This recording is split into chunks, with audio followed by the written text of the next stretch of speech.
Hello friends, हम लोगों ने लास्ट लेक्चर में nth ऑर्डर का डिफरेंशियल इक्वेशन पढ़ा था विद कांस्टेंट कोफिशिएंट। अब देखते हैं कि उनमें कांस्टेंट क्या है और उसके कोफिशिएंट्स क्या है और ऑपरेटर का इसमें किस प्रकार से यूज किया जाएगा।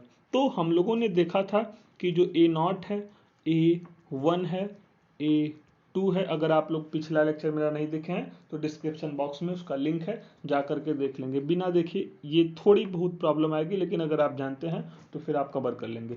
डॉट डॉट डॉट AN, ये टर्म्स जो हमारे हैं, ये टर्म्स हमारे क्या कहलाएंगे, ये टर्म्स हमारे कांस्टेंट टर्म कहलाएंगे। इतने ये जो A1, A2, A3, A0, A dot dot N, ये कांस्टेंट टर्म कहलाएंगे। ऑपरेटर्स का डिस्कशन करते हैं। ऑपरेटर्स में हम लोगों ने देखा था कि अगर D है Y है तो हम इसको लिखेंगे dy divided by dx। But अगर ओनली D है तो हम लोग इसको क्या लिखेंगे, dy बाई dx।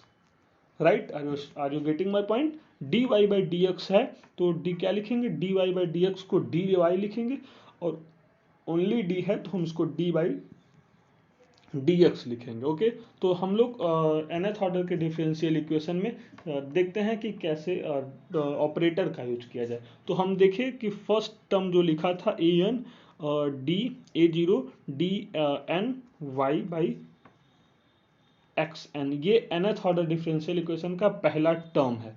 ओके, तो पहले अब इसको हम कैसे ऑपरेटर फॉर्म में लिखेंगे, तो ए एन तो रहेगा ही रहेगा।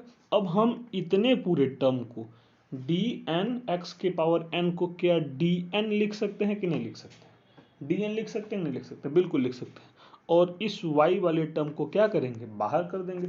तो ये हमारा फर्स्ट टर्म हो गया। इसी प्रकार से सेकेंड टर्म के बारे में भी देखते हैं। सेकेंड टर्म क्या था हमारा, a1 था। a1 D n minus one y divided by D x के पावर n माइनस वन था। हम इसको क्या लिख सकते हैं, हम इसको लिख सकते हैं ना, हम इसको ये लिख सकते हैं कि a1 डी के power n minus one into y, ये लिख सकते हैं।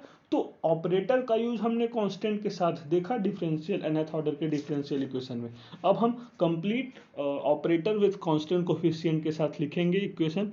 तो a0 dn plus a1 dn minus one plus a2 dn minus two plus a3 dn minus three, bracket में y सब में था, कॉमन ले लिया हमने, और लास्ट में क्यों।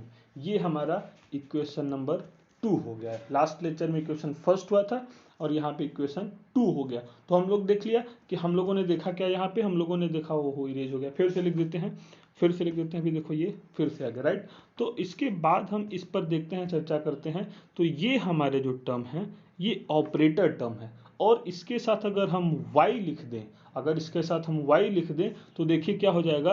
अगर जैसे लिखा था कि dn बस लिखा था, ओनली dn, तो dn को हम लोग dnx के n इस प्रकार से लिखते हैं। अगर लेकिन वहाँ y लगा होता, हम लोग पेन चेंज कर देंगे, अगर ये y लगा होता तो यहाँ पे भी y लिख देते। जिस प्रकार से देखिए यहाँ पे है, तो हम लोगों ने देखा था कि देखिए ये अभी एक कॉलम बना था, ये देखिए इस प्रकार से अगर यहाँ पे ये y है तो यहाँ पे क्या है, ये y है, लेकिन यहाँ y नहीं है तो यहाँ भी देखिए y नहीं है। राइट, तो यहाँ पे y नहीं है, तो फिर आगे देखते हैं। ये कंप्लीट हो गया।